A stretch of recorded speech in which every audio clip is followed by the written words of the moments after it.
여러분, 지난주는 우리가 뭐 공부했죠? 에베소 공부를 했습니다. 에베소. 그래도 제목은 우리 기억하셔야 되겠죠? 에베소 교회에 대해서 공부를 했어요. 자, 에베소 교회 칭찬받았던 대목은 뭐였습니까? 하나님의 말씀을 붙드는 열심이 있었다. 그것은 사도행전에 에베소 장로님들과 사도 바울이 그 에베소 해변가에서 작별 인사를 하면서 특별히 바울이 당부했던 그 부탁이 그 교회의 중요한 사역의 모토가 되었고 방향이 되었습니다. 내가 떠난 후에 이 양떼들 속에 일이나 늑대 같은 거짓 교사들이 몰려들 텐데 은혜의 말씀께 교회를 부탁합니다. 사람의 어떤 신망이나 또는 어떤 조직에 부탁했던 것이 아니라 하나님의 은혜의 말씀께 이 교회를 부탁합니다. 이 부탁대로 바울은 떠났지만 에베소 교회 지도자들은 특별히 이 진리 말씀을 검증하고 진리를 배우고 진리를 붙드는데 굉장히 잘했어요. 열심을 냈어요. 그러다 보니까 점점 균형을 잃어버리고 말게 됩니다. 너무 진리하다가 그만 그 진리의 가장 중요한 주제인 사랑을 놓쳐버리는 우를 범하게 된 거죠. 솔로몬의 재판 과정에서 드러났던 해프닝처럼 좋다, 반 정확히 나누자, 그게 공정한 것이고 그게 정의로운 것이다, 이론적으로는 맞는데 생명을 죽여버리고 사랑을 놓쳐버리는 실수를 하게 되죠. 그리고 진짜 사랑이 무엇인가가 역설적으로 드러난 재판이 됩니다. 에베소 교회는 사랑을 놓쳤어요. 정의하다가 해서 사도 요한을 통해서 에베소 교회에 보낸 서신의 가장 중요한 초점은 첫사랑을 회복해라. 그건 첫사랑을 만나라는 얘기가 아니에요. 첫사랑을 회복해라. 자, 이제 오늘은 두 번째 교회를 좀 보겠는데요. 오늘은 서문학교입니다. 죽도록 충성하라. 방금 여러분 합독한 대로 요한계시록 2장 8절서부터 11절까지 내용을 좀 보도록 하겠습니다. 오늘 교회 이름은 무슨 교회죠? 서문학교입니다.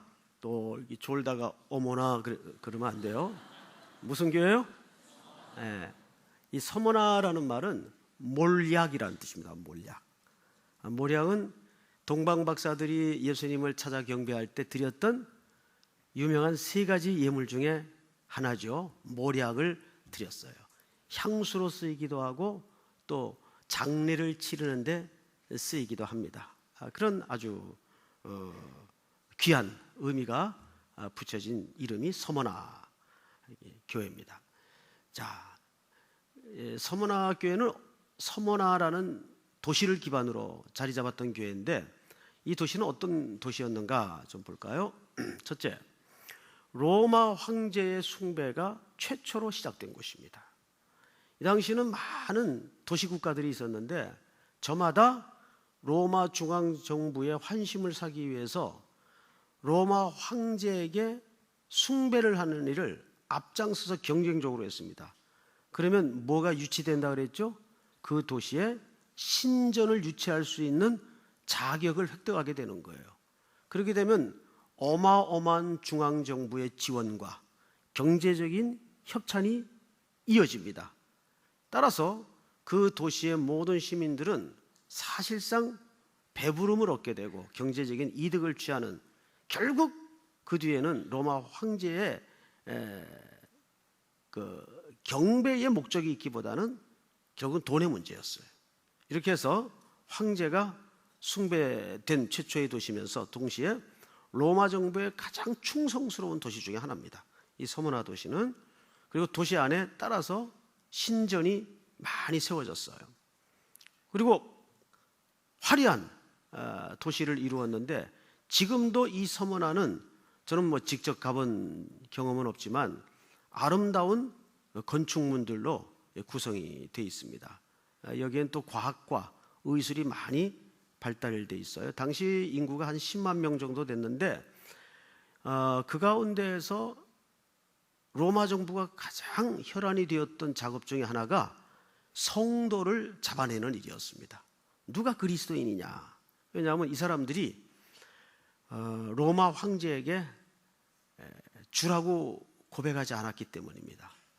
그 당시 모든 로마 시민들은 황제를 숭배하면서 가이사는 주이십니다. 가이사는 주님입니다. 이 고백을 누구나 인사처럼 하게 돼 있었어요. 그런데 적어도 그리스도인들에게는 어떤 불이익이 던져진다 할지라도 주는 누구밖에 고백할 수 없습니까? 주님만이 고백이에요. 주님만이 주님이십니다. 그래서 그리스도인들은 가이사를 주라고 할 수가 없었어요. 그러자 어떤 일이 벌어지는가? 오늘 본문에 보면 네 환난과 뭐를 한다고요? 궁핍을 한다. 이렇게 화려하고 부자 도시의 사람들이 왜 성도들은 특별히 환난과 궁핍을 겪게 되었나? 그런 이유 때문입니다. 첫째, 여기서 쓰여진 환난이라는 말은 들립시스라고도 하는데 들립신 이렇게 되어 있어요. 이 말은 이런 뜻입니다. 큰 돌에 짓눌려서 찌그러지다. 큰 정말 견딜 수 없는 우리가 이제 부모님들 고생하실 때 보면 그런 표현 잘 써요. 정말 바위 덩어리가 짓누르는 것 같다. 바위 덩어리가 누우면 내 가슴을 짓누르는 것 같다.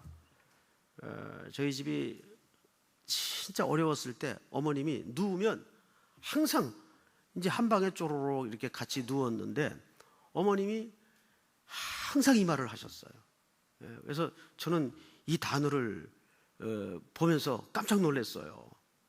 어머님이 굉장히 성경적인 신음을 하셨구나. 그땐 정말 환난이었어요. 늘 그러셨어요. 바위덩어리가 나를 짓누르는 것 같다. 힘드니까. 새끼들은 네 옆에 누워있지. 살 길은 막막하지 하니까. 그런데 서문학교의 성도들은 단순히 경제적인 빈곤뿐만이 아니에요. 매일 로마 관리들의 색출 작업에 노출이 될까 봐 항상 목숨을 위협받는 그런 위기 속에 매일매일을 살아간다고 한번 생각을 해보세요. 여러분 수배당한 적 있나요? 그래서 또 안 되죠.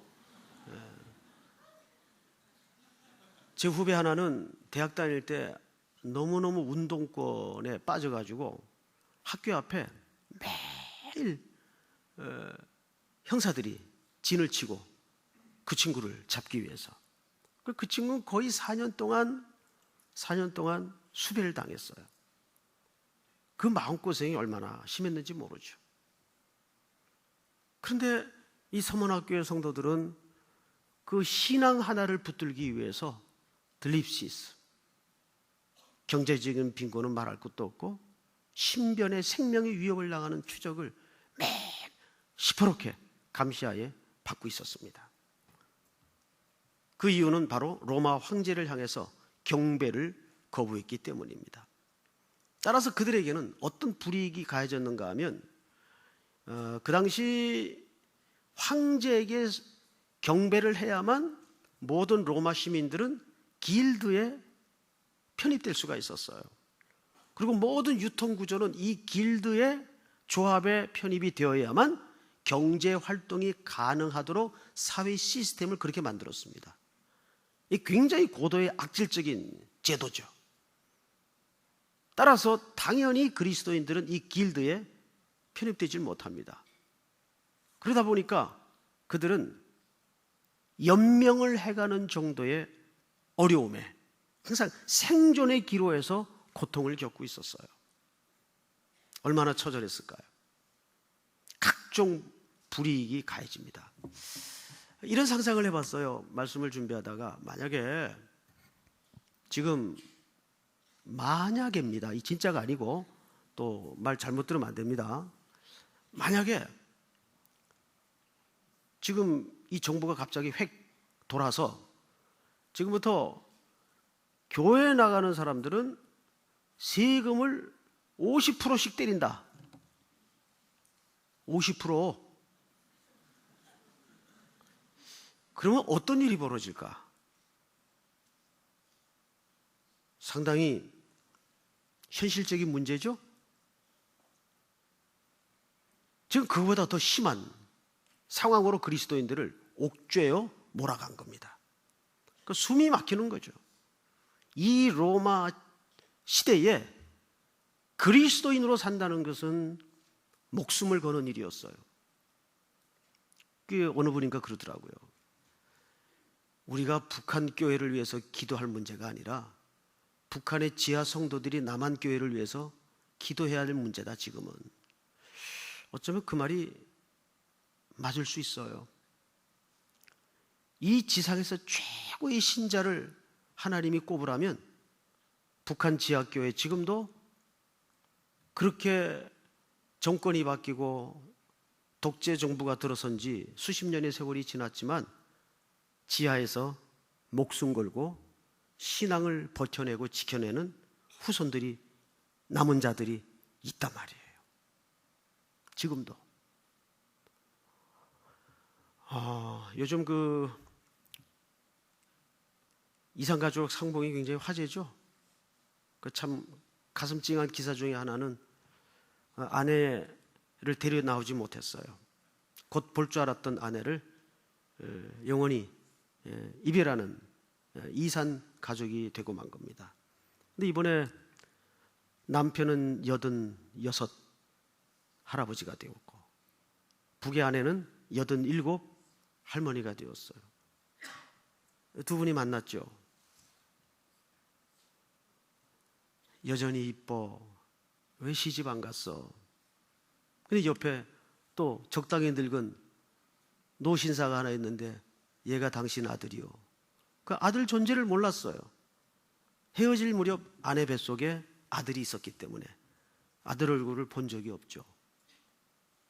그리고 어쩌면 좋아 어쩌면 좋아 하면서 그 노부부가 몇십 년 만에 만나서 회한의 정을 풀어내는데 참 그 기사를 읽고 그 그림을 보면서 이 한반도는 이 한을 풀어내야 된다. 너무 이런 혈육의 그 자유롭게 만나지 못하는 한만큼 기막힌 사정이 또 있을까요? 이 한을 빨리 풀어내야 돼요. 그래서 남과 북이 오고 가며 아니 공중에 새도 마음대로 왔다 갔다 하는데 왜 사람이 왔다 갔다 마음대로 못하는지 모르겠어요. 이걸 풀어내고 정말 이 한반도가 속히 남북으로 복음화된 통일을 이루어서 이 세상 끝날에 땅끝까지 복음을 증언하라는 주님의 이 마지막 명령 앞에 시대적 순종을 해야 되지 않겠습니까? 남과 북을 위해서, 통일을 위해서 여러분 꼭 기도하십시오. 어쩌면 지금 이 청년 세대는 통일 이후의 세대가 될지도 모릅니다. 그렇게 먼 시간이 남아있지는 않은 것 같아요. 통일은 독일처럼 어느 날 갑자기 될 수도 있어요. 그것이 6.25라는 그런 비참한 전쟁의 수단이 아닌 하나님의 은혜의 방식을 통해서 이루어지도록 꼭 우리는 기도해야 될 책임이 있습니다. 믿습니까? 자, 어쨌든 서문학교에는 그런 지독한 불이익을 당하면서 영육 간의 공고함을 겪고 있었습니다. 히브리 기자는 이렇게 소개를 합니다. 한번 같이 읽어볼까요? 시작. 전날에 너희가 빛을 받은 후에 고난의 큰 싸움을 견디어낸 것을 생각하라. 시작.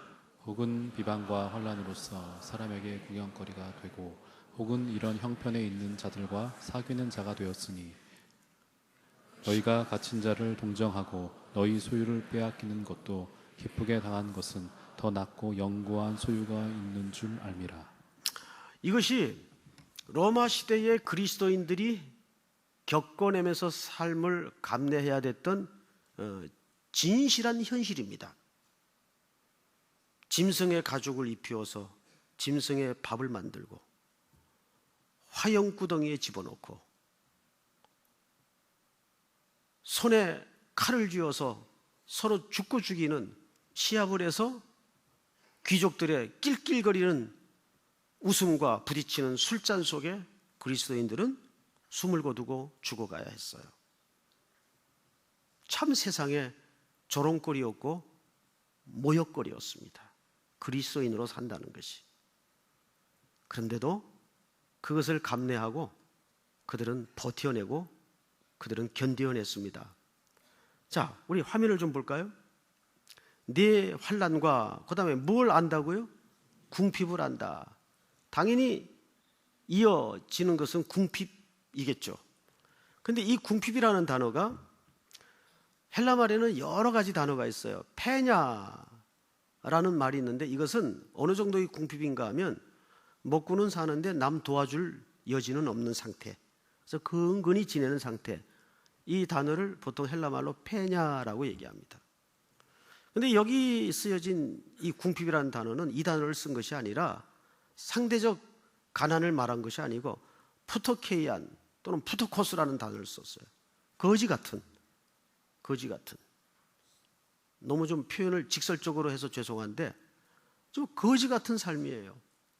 뭐 때문에?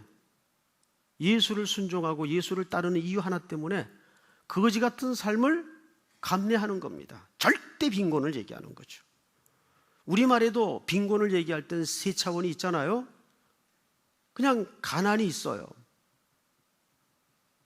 생활 정도만 유지되는, 아까 페냐와 같이 남 도와줄 형편은 안 되는, 그 다음에 생계비가 있어요. 그래도 그것은 굶진 않아요. 근데 한 단계 더 낮은 절대 빈곤이 뭐죠? 생존이 안 되는 거예요, 이 사람들은. 그런 여러 가지 제도적인 제약 때문에. 서머나 성도들은 예수님을 고백하고 믿는다는 이유 하나로 이런 공공을 겪었습니다. 자, 여기 자칭 유대인, 사탄이 이러한 위협을 계속적으로 모색하고 계략을 짜고 감내하기 시작합니다. 근데 이러한 시도는 오늘 교회 내부의 사람들이에요. 사실은 교회 안에 이런 사탄의 계략과 음모가 웅크리고 도사릴 수 있다는 거죠. 우리는 아까도 제가 하나의 그냥 실례로 드렸지만 예수 믿으면 교회 나가면 세금 50% 때린다. 또 입학 허가 불어. 이런 제도적인 위협이 올 때 서머나 도시에 존재했던 교회는 두 가지 종류로 나뉘어졌습니다. 죽을지언정 그리스도를 배신할 수 없었던 사람은 거지 같은 목숨을 건 삶을 살 수밖에 없었고, 여러 가지 합리화와 여러 가지 세속에 물든 교인들은 이런들 어떠하리 저런들 어떠하리, 만수상 드렁칠기 얽혀진들 어떠하리, 그 어느 우리 현인의 시처럼 그런 합리화 속에서 그렇게 그냥 한 세상을 살아가는 그리스도인들이 있었어요. 그런데 오늘 성경은 뭐라 그러냐면 그건 가짜 그리스도인이라는 거예요. 진짜가 아니라는 거예요. 자, 다음 장면을 한번 볼까요? 이제 사도 요한이 그와 같은 서머나 교회 성도들을 향해서 뭐라고 소개를 하냐면 실상은 너희가 뭐한 자라? 부요한 자라. 근데 이 부요는 배부르고 등 따신 그런 부요를 말하는 게 아니라 이런 부요입니다. 부요한 자란 종말론적인 관점에서 영원히 이어질 그 부요함을 약속받은 자를 얘기합니다. 보세요. 우리 논리적으로도 한번 생각해 보세요. 70, 80만 보장된 인생과 영원함이 보장된 인생, 퀄리티로 볼 때 누가 부자입니까? 누가 부자예요? 영원함을 보장받은 자가 절대적 부자입니다. 맞죠? 그래서 여기 부요한 자라는 말은 종말론적인 관점에서 영원히 이어질 부요함을 얘기합니다.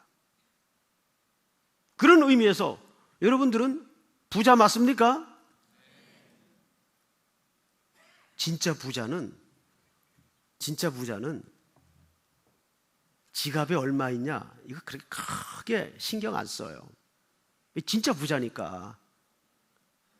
그리고 그런 사람들은 자기가 돈 쓰는 법도 없어요. 다 남이 대신 내주고 써주죠. 그런데 우리는 이 땅의 사람들이 추구하는 패턴에 같이 휩쓸려서 땅에다 관심을 받고 돼지들처럼 어쩌면 살아가는 모양새를 문득문득 발견할 때가 있어요. 아, 내가 이거 뭐라고 여기에 목을 매서 안달복달하고 마음 편치 못하게 그랬을까? 돌아보면 그때 그 욕심부렸던 게 진짜 아무것도 아닌데. 근데 그걸 어디 가서 그런 멍청한 행동을 많이 하냐면 군대 가서 많이 해요. 군대 가서. 군대는 다 이게 배급 아니에요. 아무래도 그러다 보니까 그런 상대적 그 욕망에 붙들려서 기준을 무너뜨릴 때가 굉장히 많죠. 우리는 종말론적인 관점에서 영원에 이어질 부여를 이미 언약 속에 보증받은 자들이에요. 그러나 이 땅의 사람들은 황제에 숭배하고 잠시 잠깐 누릴 7, 80의 낙을 위해서만 땅에 코를 박고 사는 인생들입니다. 그것은 그 사람들 딱하다 불쌍하다 이런 관점에서 보라는 말이 아니에요. 우리에게 약속된 그 부여가 얼마나 본질적인 부여이고 궁극적인 부여이며 영원한 부여인가를 보라는 거죠. 그게 그 실감이 아직 안 되죠. 예. 여러분 천국에 가면 깜짝 놀랄 일들이 너무 많아요. 넌 갔다 왔냐? 아니 저도 못 갔다 왔죠. 저도 못 갔다 왔는데 저는요 개인적인 얘기를 해서 좀 죄송한데 늘 그 상상 속에 살아요. 근데 이게 상상이 아니란 말이에요. 머지않아 곧 내 인생 속에 다가올 나라의 모습이라 말입니다. 그걸 꿈꾸는 거죠. 그걸 기억하면서 오늘이라는 현실을 버텨내고 인내해내고 감당해내는 거죠. 광야를 걸을 때도 이스라엘 백성들이 불평했던 그 언저리에는 항상 뭐가 있었습니까? 애굽을 추억하는 고질적인 불신이 있었어요. 항상 그들의 불만 속에는 언제나 뭐가 튀어나왔어요? 애굽에는 고기도 많았고 가마솥 그 옆자리라도 참 따뜻하고 좋았는데 뭐에 대한 그림이 없기 때문에 그렇죠? 가나안에 대한 그림이 약하기 때문에 그들이 영원히 누릴 하나님이 언약 속에 약속해 주신 가나안에 대한 그림이 약하니까 자꾸 경험의 세계, 욕망의 현장, 애굽만 추억할 수밖에 없는 거죠. 애굽만. 우리는 어느 쪽의 삶과 어느 쪽의 패턴에 익숙해 있습니까? 이거는 자꾸 훈련을 해야 돼요. 계속 눈만 뜨면 현실을 직시하고 눈 감으면 장차 나에게 도래야 할 그 주의 나라, 그 나라는 어떤 나라일까를 항상 상상 속의 그대를 생각하면서 꿈꾸어야 돼요. 왜? 그 나라는 믿음은 바라는 것들에 뭐라 그랬죠? 실상이라 그래서 실상. 실상은 샘플이 아니에요. 실상은 실제하는 나라라고 뜻입니다. 하나님의 나라는 저와 여러분들에게 그렇게 찬란하고 무궁한 영광을 담보로 실상으로 다가오고 있는 줄을 믿습니다. 지금 그 나라가 이렇게 다가오고 있어요. 우리에게 임하고 있어요.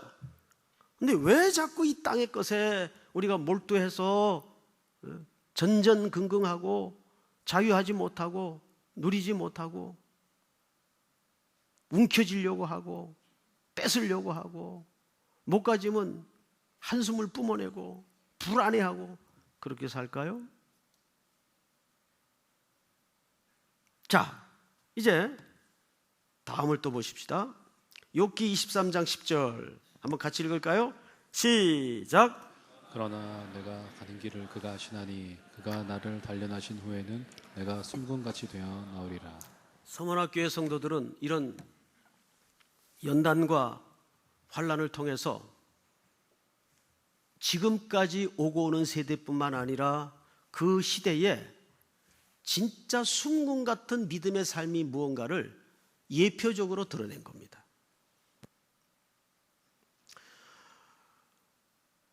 2015년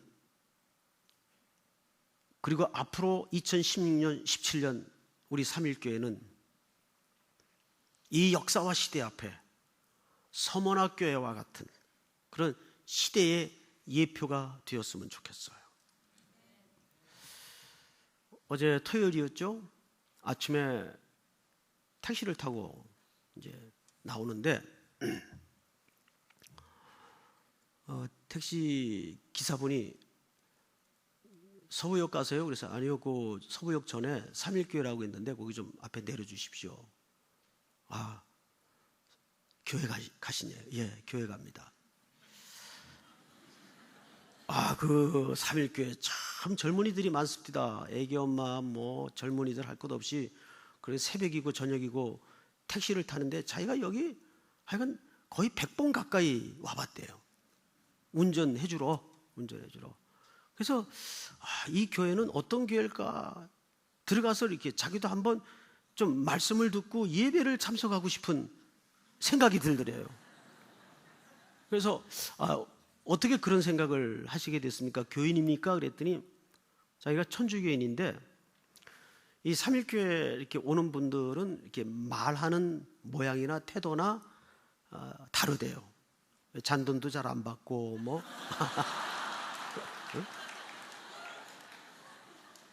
이거 나도 잔돈을 받을 수가 없더라고요. 그냥 가지시라고 그랬어요. 그냥 가지시라고. 그래서 다음엔 꼭 한번 여기다 정차해 놓으시고 예배에 참석하시라고 안내를 드렸죠. 사실 교회는 어떤 의미에서는 아름다운 소문이 복음만큼 강력합니다. 정말이에요. 근데 그 소문이, 아름다운 소문이 무너지는 건 또 한 방이에요. 참 그렇죠? 무너지는 건 한 방이에요. 뭐든지 신뢰를 쌓아가는 건 평생이 걸리는데 그게 무너지는 건 한 방이에요. 그래서 매 순간 기독교인들은 노심초사 떨면서 살 수밖에 없어요. 나 말 하나 실수가, 내 행동 거지 하나 잘못이 삼일교회 전체를 도매금으로 넘기고 한국교회 전체 그리스도인을 욕먹히는 결과를 빚는단 말이죠. 엊그제 일어난 그 불행한 교단의 참 추한 뉴스 보도도 전체 한국교회를 얼마나 또 깊은 나락에 떨어뜨렸습니까? 또 기맥힌 일이에요. 그렇다고 해서 우리가 다시 손을 늘어뜨리고 좌절과 절망만 고집을 수는 없습니다. 또 일어나 가야죠. 서문학교의 성도들이 그렇게 그 시대를 버텨냈던 것처럼. 그래서 신앙생활은 사실 더 많은 영역이 갈수록 얼마나 이 거센 물결에 쓸려가지 않고 버티는가의 싸움이 클 때가 있어요. 버티는 거예요. 무너지지 않는 거예요.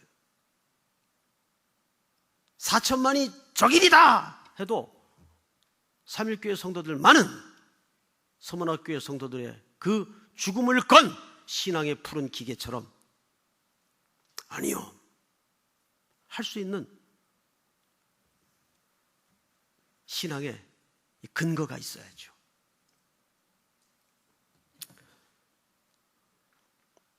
우리는 이런 환난이 오고서야 환난을 겪으면서 뭘 알 수 있죠? 진짜와 가짜가 무엇인지 드러납니다.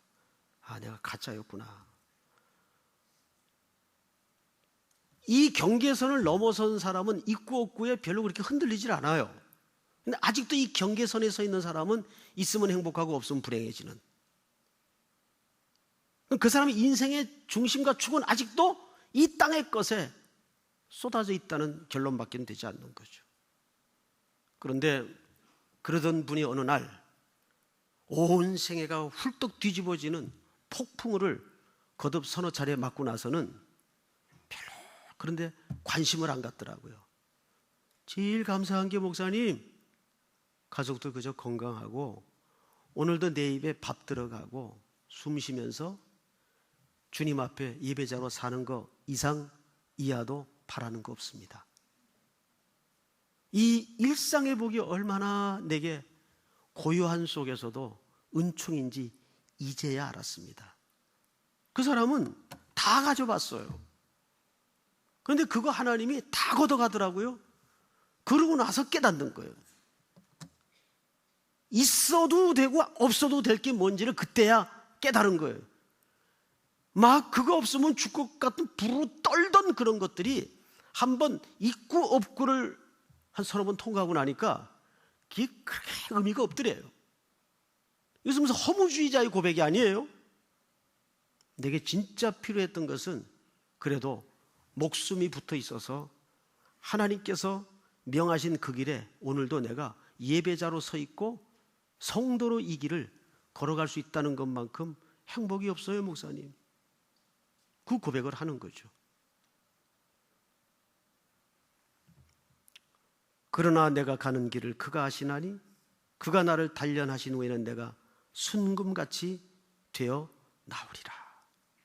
불순물들이 뽑아진 겁니다. 그리고 진짜만 남아있는 거예요. 이 진짜가 내 믿음이 아니라 그리스도라는 믿음이에요. 믿습니까?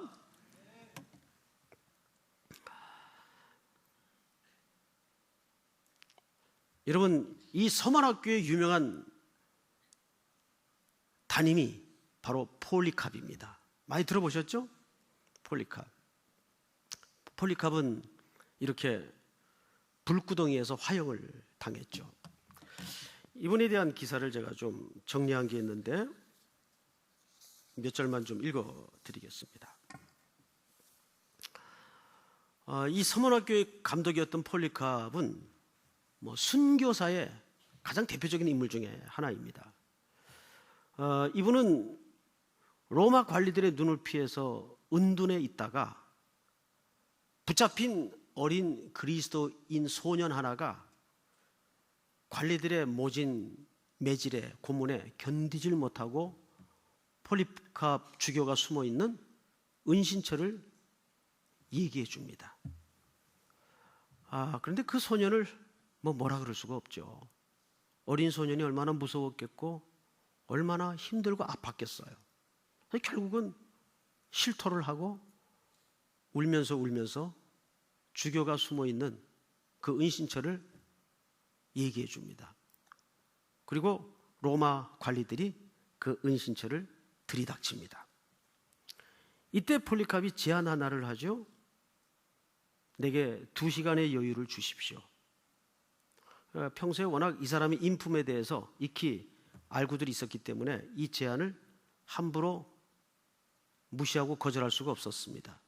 그래서 2시간의 여유를 줍니다. 그리고 그는 2시간 동안 땅에 엎드려서 곧 있으면 죽음이 다가올 텐데 간절히 기도하기 시작합니다. 비 오듯 땀을 흘리면서 기도를 합니다. 끝난 후 툴툴 털고 일어나면서 막 체포하기 직전에 로마 관리들에게 이렇게 얘기합니다. 예수 그리스도는 우리의 구주가 되십니다. 그분만이 주님이십니다. 여러분들도 그분을 믿어야 합니다. 그분을 믿지 않으면 영원한 불못이 당신들을 기다리고 있을 뿐입니다. 이것은 이 폴리캅의 죽기 전 유명한 전도 장면이에요. 2시간 기도한 끝에 자기를 체포하러 온 로마 관리들을 전도를 한 거예요. 그리스도를 믿지 않으면 당신들도 영원한 불못에 들어가게 됩니다. 그리고 그는 그 마지막 형장으로 끌려가기 직전에 2시간을 기도한 이후에 자기 길을 막 포승줄로 묶으려는 관리들에게 이렇게 또다시 부탁을 합니다. 내가 스스로 형장까지 걸어갈 테니 나를 묶지 마십시오. 그리고 로마 지방 총독부로 들어갔어요. 재판 같지 않은 재판이 시작이 됩니다. 이때 최고위 로마 관리 하나가 폴리캅에게 이런 제안을 하게 돼요. 폴리캅, 내가 제안을 하나 하겠소. 당신이 딱 한 번만 우리 가이사 황제에게 주라고 말하고 그 다음부터 얘기 안 해도 된다고. 딱 한 번만 가이사를 주라고 부를 수 있다면 그 다음부터 얘기 안 해도 되니까 당신을 살려주겠습니다.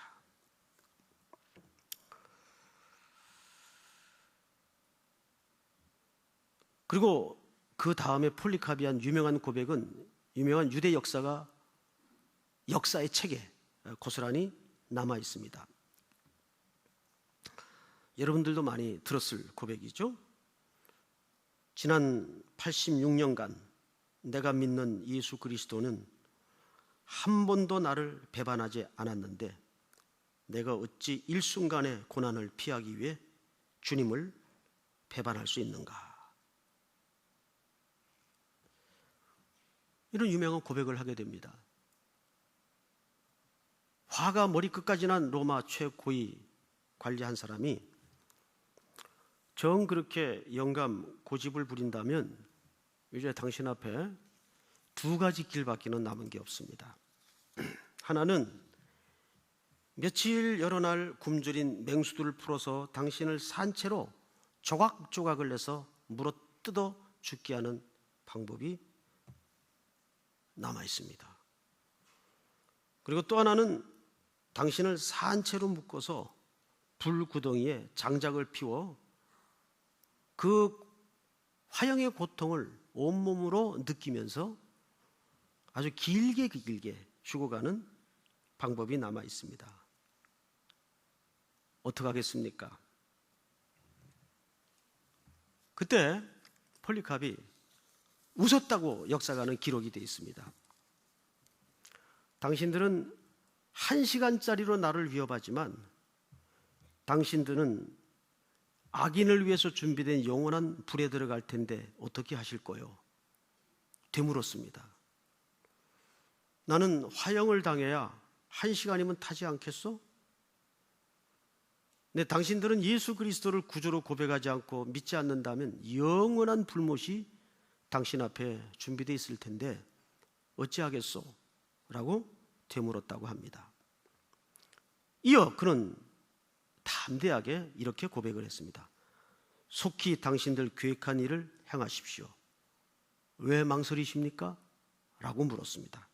그리고 이 그림의 내용처럼 폴리캅은 불구덩이에 태워져 긴 고통 끝에 주님의 뒤를 이어서 순교를 당하게 됩니다. 이 폴리캅에 얽힌 유명한 역사적 사실이면서 순교의 이야기입니다.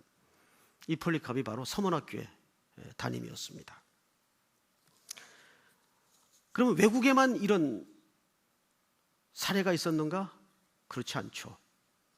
일제가 강압적으로 이 나라를 수탈해 들어오고 강탈할 때 일제도 신사참배를 강요하기 시작했습니다. 그때 모든 이 조선 땅의 교회, 노회들은 이것은 종교의식이 아니라 이것은 일본 정부의 하나의 국민 의례니까 이것은 해도 된다라고 공식적으로 노회에서 가결을 하기 시작합니다. 모든 교회들이. 저 양지 총신 신대원이 있는 거기에 박물관이 있는데 그 박물관에 후에 가보실 일이 있으면 꼭 들러주십시오. 일제시대 주보가 전시되어 있어요.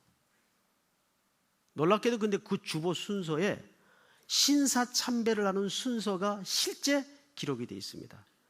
제가 그것을 사진을 찍어서 좀 여러분들한테 보여드리고 싶었는데 몇 컷 발췌한 게 있는데 너무 흐려요. 글자가. 또 어떤 거는 한자로 되어 있고 그래서 가져오진 못했습니다. 이것이 이 땅에서 벌어졌던 배교의 역사였습니다. 그 한복판에서도 고독하게 우상숭배와 주께 신앙의 절개를 지키기 위해서 극한 고문을 감내했던 주기철 목사님이 계십니다. 그분은 계속 감옥에 들락달락거렸습니다. 그럴 때마다 몸이 뚱뚱 부어갖고 나와요. 얻어맞아서 두들겨 맞습니다. 몸이 퉁퉁 붓습니다. 5차례인가 끌려갔을 때 이제 온몸에서 느껴오는 이 상태가 어쩌면 이 투옥이 내 생의 마지막이 될 수도 있겠다는 직감을 하게 됩니다. 그래서 그런 안태석이라는 간수에게 집에 남편의 또는 아빠의 안위를 걱정할 가족들에게 메모 하나를 남겼어요. 그 메모가 이렇습니다.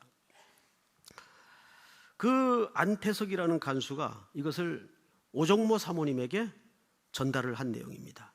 그 오정모 사모님은 둘째 부인이십니다. 첫째 부인은 목회 현장에서 너무 극심한 가난과 고난과 허기 때문에 그만 소천을 했죠.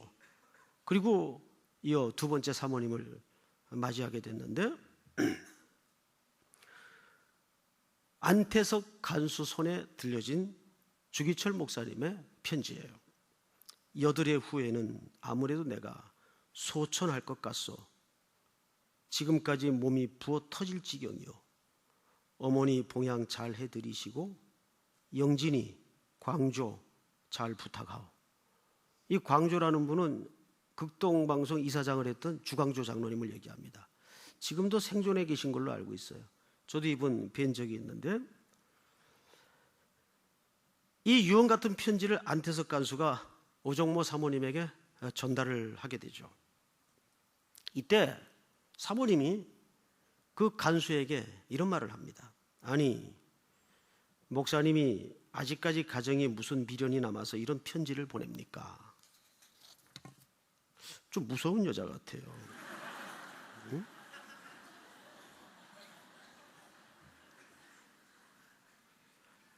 아니, 목사님이 아직까지 가정에 무슨 미련이 남아서 이런 편지를 보냅니까? 어서 가서 목사님의 갈 길을 가도록 전달해 주십시오. 한국교회 장례가 목사님 어깨에 걸려 있습니다. 이렇게 얘기를 했다는 거예요. 이것은 남편을 덜 사랑해서도 아니라 조국교회가 처해 있는 그 배교의 위협 앞에서 당신마저 무너지면 한국교회는 끝납니다 라는 하나님 나라 차원에서의 절박감 때문에 아마 사모님은 그렇게 매정하게 간수에게 속내를 감추고 대국적 차원에서 메시지를 전달했을 겁니다. 그리고 이어서 지금 어느 때인데 가정을 걱정하십니까? 어서 가서 목사님 어깨에 걸려진 한국교회 미래를 위해서 목사님에게 주어진 그 쓴 잔을 마시는 길을 가도록 하십시오. 그리고 그는 진달래꽃 피는 4월 21일 날 밤 9시에 감옥에서 숨을 거두게 됩니다. 여러분,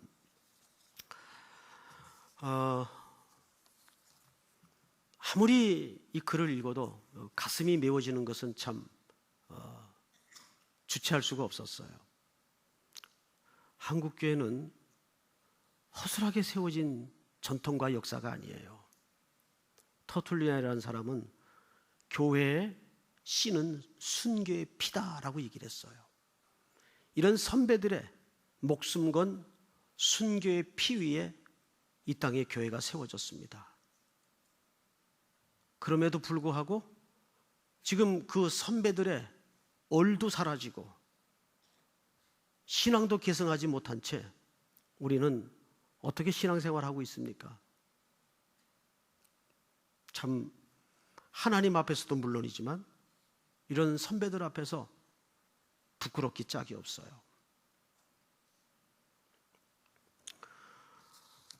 맞아, 이어보겠습니다.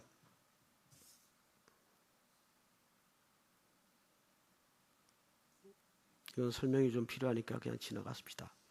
죽도록 충성하라. 그러면 상급을 준다는 의미일까요? 아닙니다. 여기서 죽도록 충성하라는 말은 죽는 자리까지 죽으라 그 말이에요. 그리하면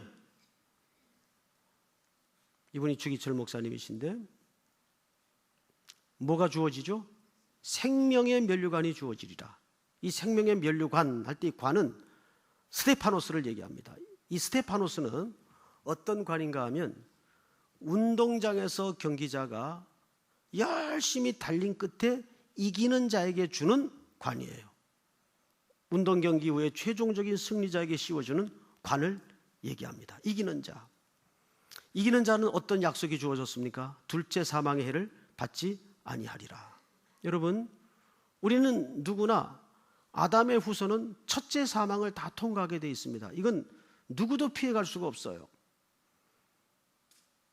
근데 그 첫째 사망과 둘째 사망을 예수 그리스도께서 종지부를 찍었죠.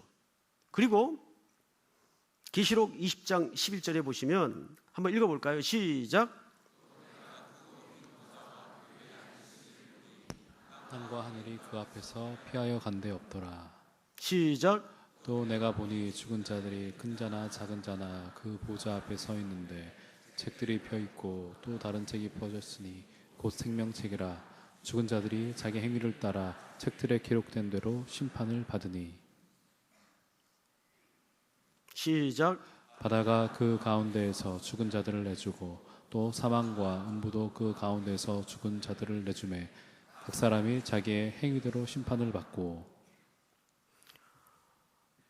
각 사람이 자기 행위대로 심판을 받고 사망과 음부도 불에 던져지니 이것은 곧 무슨 사망이에요? 둘째 사망이라. 이기는 자에겐 이 둘째 사망이 없다는 겁니다. 그러나 여기에 승리하지 못하는 자, 생명책에 기록되지 않는 자에게는 무슨 사망이 기다리고 있어요? 영원히 불못에 들어가는 둘째 사망이 기다리고 있다는 것을 성경이 그대로 증언해 주고 있습니다. 이것은 성경의 기록입니다. 믿습니까? 우리 모두는 그리스도 안에서 이기는 자가 되었어요. 주님은 우리를 등에 업어 그 완주의 피니시 라인까지 달리실 겁니다.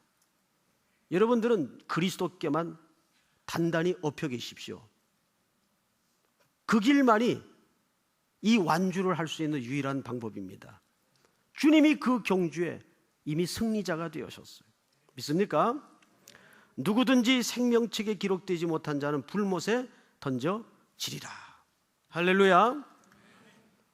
오늘 적당주의가 판치고 세속주의가 판치는 한국교회 종막을 알리는 사인이 이미 울렸다고 조롱하는 이때에 우리 삼일교회 모든 성도들이요, 서문학교의 성도들과 같이 궁핍과 환난을 견뎌내고 스테파노스 생명의 면류관을 예비하고 준비하는 우리의 모든 걸음이 될 수 있기를 주의 이름으로 축복합니다.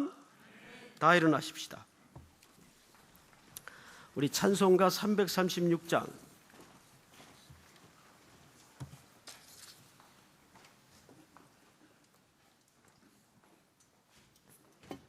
환난과 핍박 중에도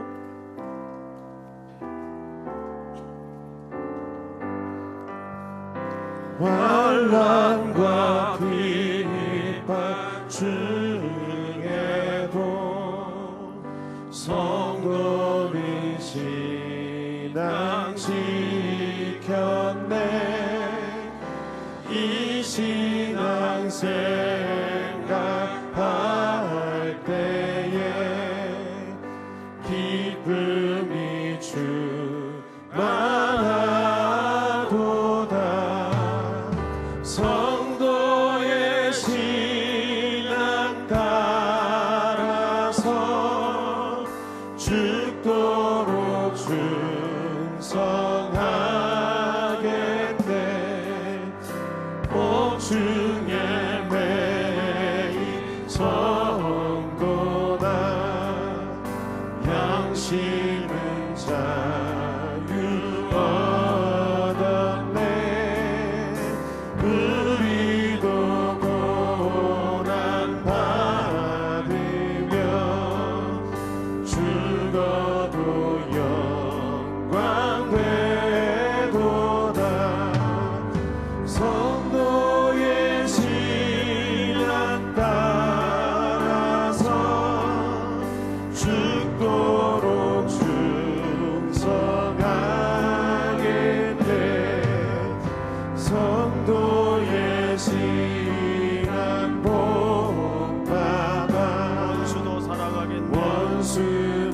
살아가겠네. 인자한 언어 행실로 이 신앙 전하리라.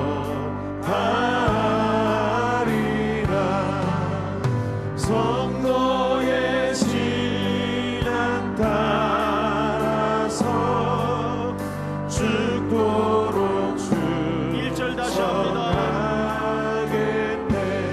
환난과 핍박 중에도 성도는 신앙 지켰네. 이 신앙 생각할 때에 기쁨이 충만하도다. 성도의 신앙 따라서 죽도록 간절합니다. 충성하겠네. 성도의 신앙 본받아 원수도 살아가겠네. 인자한 언어 행실로 이 신앙 전하리라. 성도의 신앙 따라서 죽도록 충성하겠네.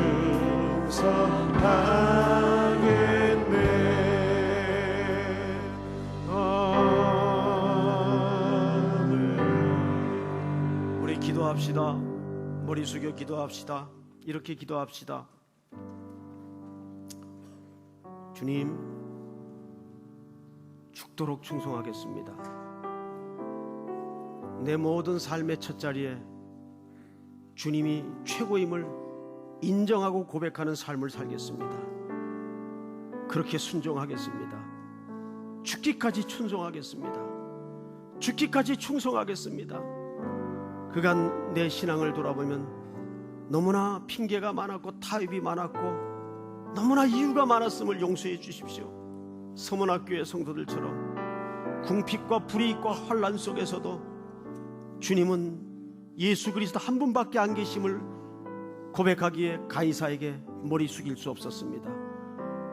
창끝이 목덜미에 들이밀어지고 목숨의 위협을 당하는 그 절대절명의 위기 앞에서도 포기할 수 없었던 진리, 예수 그리스도는 나의 구주, 하나님은 나의 주님, 이 신앙 고백으로 이 세상을 담대히 이기는 우리 삼일교회 모든 성도들이 될 수 있도록 은혜를 더하여 주시옵소서. 우리 주여 부른 다음에 소리내어 기도합니다. 주여, 하나님 감사합니다.